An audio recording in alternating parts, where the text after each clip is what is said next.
Inside of this box is the ROG Xbox Ally X. This is the newest handheld gaming PC to hit the market, and it's a bit of a special one because it spawned from this rather interesting and unique collaboration between ASUS as well as the Xbox and Windows teams over at Microsoft to not just make a premium handheld, but also to make meaningful strides in the Windows 11 user experience that's better suited towards gaming on form factors like this, and could even have implications on PC gaming in general on the platform. I'll get to what I mean later on in the video, but for now, let's crack this box open, see what's inside, and get a feel for what the Xbox Ally X is like to use after a week. So, let's jump right in.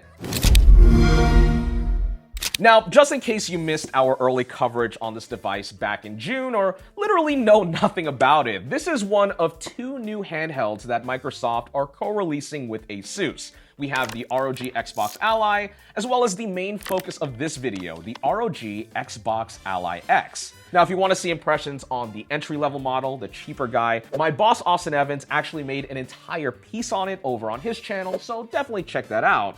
But yeah, let's get started on the X box. Yeah, this packaging design definitely takes a lot more from the ROG side of the house, which does make a lot of sense because this hardware is more a direct successor to the original ROG Ally X than anything Microsoft have actually churned out themselves.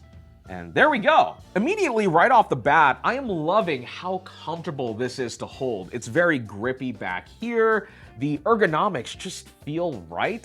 Genuinely, it's like they merged both an Ally X and an Xbox controller together. Like, seriously. The controller buttons and sticks pretty much feel all the same.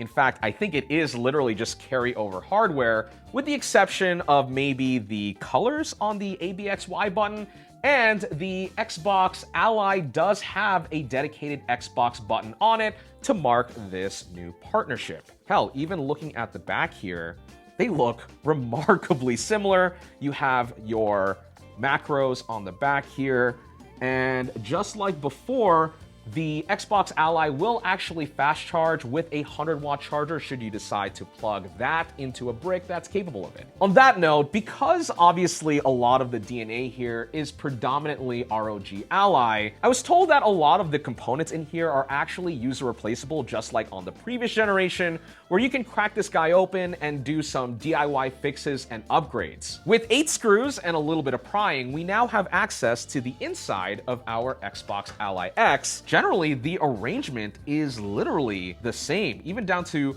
our joystick PCBs. In fact, these look pretty interchangeable, which does make a lot of sense. Something also user upgradable is the SSD. Right here, we have a standard 2280 drive that's 1 terabyte, but in theory, you could put a 4 terabyte drive in here no problem, just like with the previous gen. But otherwise, the cooling setup is basically the same between generations, though I did notice that the batteries are actually slightly different. Dimensionally speaking, the one on the Xbox Ally is a bit smaller compared to last gen, but the density is obviously way higher because the capacity is the same at 80 watt hours. But yeah, let me get this all put back together. I'll set this up with some games, do some testing, and I'll be right back with some impressions.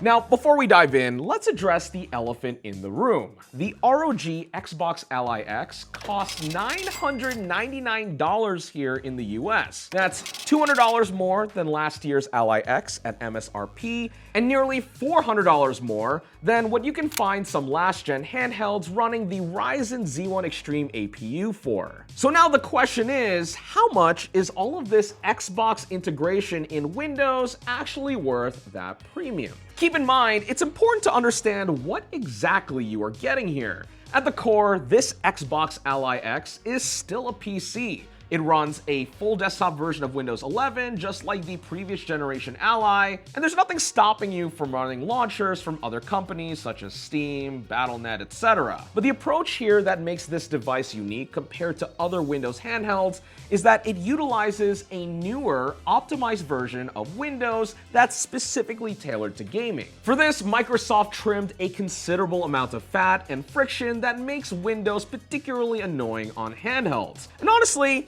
it's about time, because let's be real, the competition, namely Valve and what they've done with SteamOS and the Steam Deck, have been winning users over with how user-friendly and dialed in that experience is. SteamOS absolutely set the benchmark, and this Xbox Ally is Microsoft's direct response to that. So, have they actually succeeded? To answer that question, let's talk about the centerpiece of the software, this brand new Xbox full screen experience. And yes, that is the official name that Microsoft have dubbed it. This is your home base, so to speak, the default menu that greets you on startup. If you've ever used the Xbox app on PC, it might actually look a bit familiar, but the idea here is that, at least in theory, this is set up where, within the realm of gaming, you might not even have to touch the Windows desktop at all. Of course, it won't be quite that perfect, but this controller-optimized portal should have all of the basics and then some that's needed to manage the system and,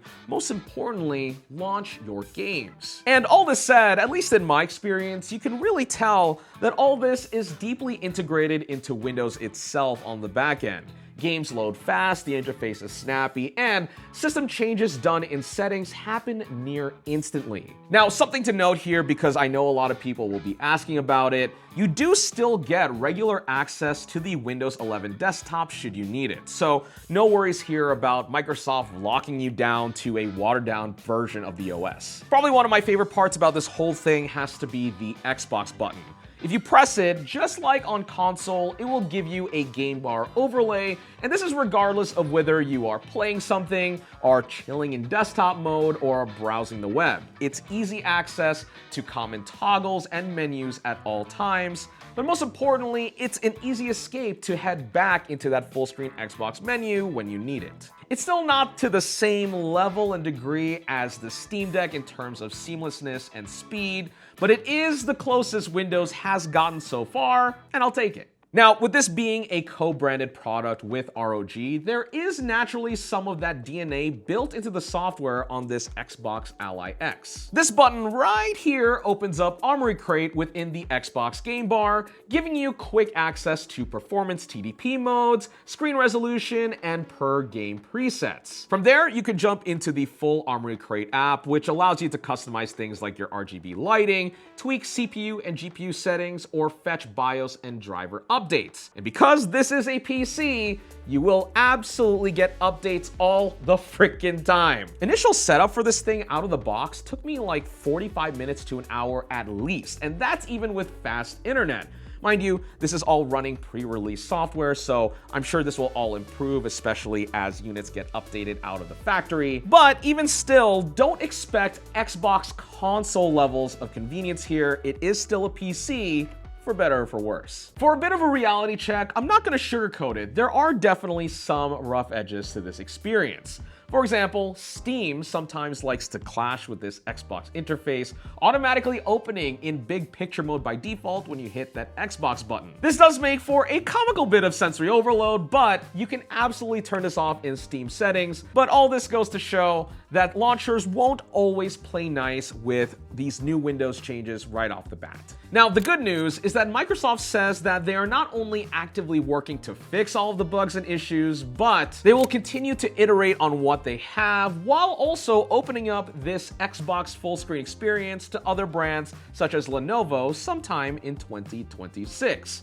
The hope from their perspective is that as things mature and more people get their hands on these allies and work with developers and publishers, that they will figure out how to properly integrate their games and platforms on the operating system. I really think there's a lot of potential here. Windows 11 for gaming has become increasingly frustrating over the years for a lot of people, so it's about freaking time that Microsoft takes it seriously. Now, if we're talking specifically about the hardware, my thoughts on ergonomics haven't really changed all that much since I unboxed it last week. The new controller grip makes this feel like the standard Ally X on steroids. The overall profile might be slightly thicker, which I've had to carve out a slight bit more space in my bag, but honestly, it's a pretty fair trade-off for the comfort. Compared against some competing handhelds like the Legion Go 2, which I looked at a couple of weeks ago on the channel, I've actually warmed up to this form factor quite a bit.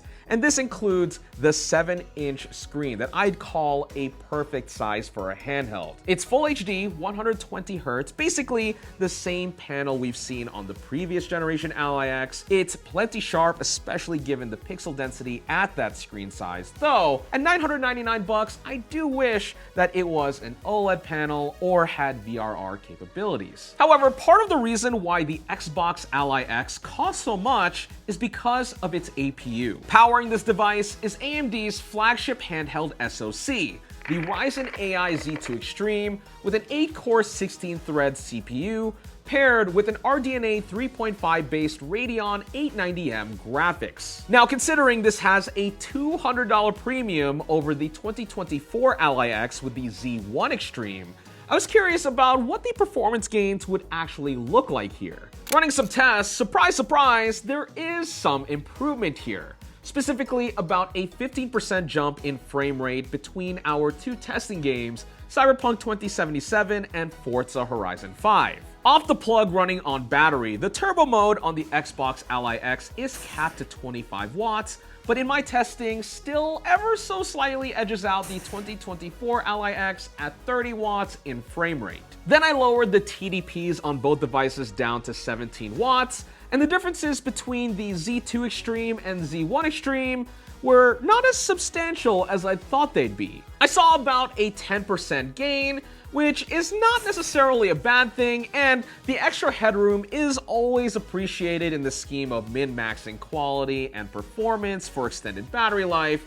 But depending on the types of games you plan on playing, just know that the gains might not necessarily be significant enough for those potentially wanting to upgrade from a 2024 Ally X or a similarly spec'd Z1 Extreme device. Now, as far as battery life is concerned, it's actually remarkably similar to the other handheld I looked at last, the Legion Go 2, which is honestly not that surprising considering that both of these devices are running similar hardware, especially with that Ryzen Z2 Extreme APU. But where the X has a slight advantage is in battery capacity. We're talking about only a 6 or 7 watt-hour difference, but this does translate to a 10 to 15 minute difference, at least in my test, running Cyberpunk 2077 at 1080p using the Steam Deck preset, both at a 25 watt TDP. And obviously the Legion trades off a bit of efficiency to run that power-hungry but beautiful looking OLED. However, in the grand scheme of things, I do think the difference between both of these devices in battery life is pretty negligible, especially once you start min-maxing your graphics settings,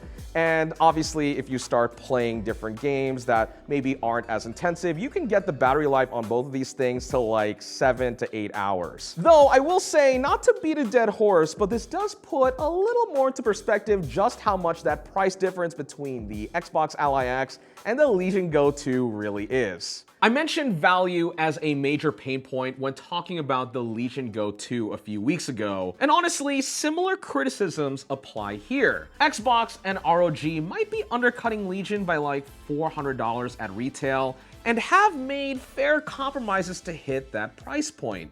But even still, $1,000 is a lot for a handheld, period. Especially if you are coming at it from the angle of a home console such as the Xbox Series X and PS5 Pro. Enthusiasts and early adopters might not necessarily see it that way and might find value in a $1,000 handheld. Trust me, you guys made comments about it in the Legion Go 2 video. I know you don't like hearing apples to oranges comparisons, but we live in the real world, guys. Especially with how Xbox themselves are marketing this thing to average gamers. How could you not make the comparison? At the very least, they also have a more affordable base model ROG Xbox Ally, which my boss Austin Evans did a whole video weighing in on that one. But even then, Valve has made it really hard to argue against the Steam Deck OLED, and even the Legion Go S, which I ended up liking a lot and costs around $500 and can even be optioned with a Z1 Extreme.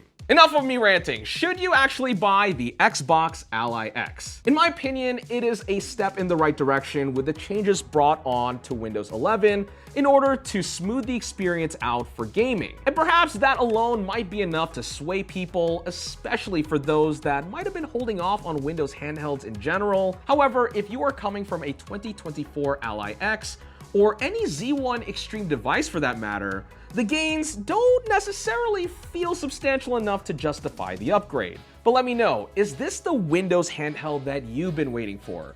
Drop your comments below, and otherwise, thanks for watching this video on Denki channel.